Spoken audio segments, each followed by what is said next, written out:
குழந்தைகளுக்கான இனிய கதை. ஒரு அழகான காலை. மித்ரா என்ற சின்ன பெண் தன் பள்ளி நண்பர்களுடன் கடல் அருங்காட்சியகம் பார்க்க வந்தாள். இன்று கடலுக்குள்ளே நடந்து போகப் போறோம் என்று டீச்சர் சொன்னதும் எல்லா குழந்தைகளும் வாவ் என்று கத்தினார்கள். கடலுக்குள் நடக்கும் பாதை. அவர்கள் ஒரு பெரிய கண்ணாடி பாதைக்குள் நுழைந்தார்கள்.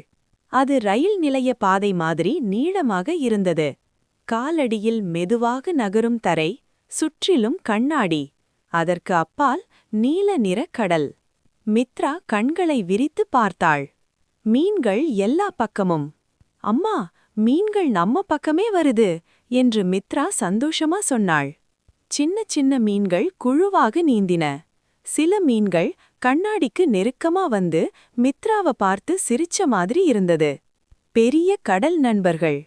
அப்போ மெதுவாக ஒரு ஆமை பக்கமா நீந்தி வந்தது.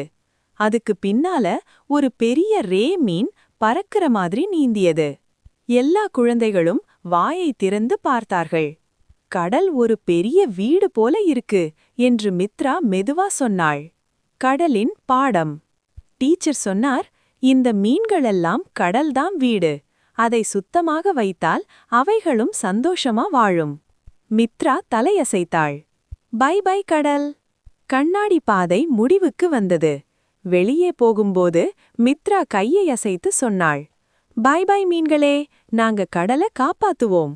அந்த நாள் முதல் மித்ராவுக்கு கடல் மட்டுமில்ல, கடலை பாதுகாப்பதும் மிக பிடிச்ச விஷயமாயிடுச்சு.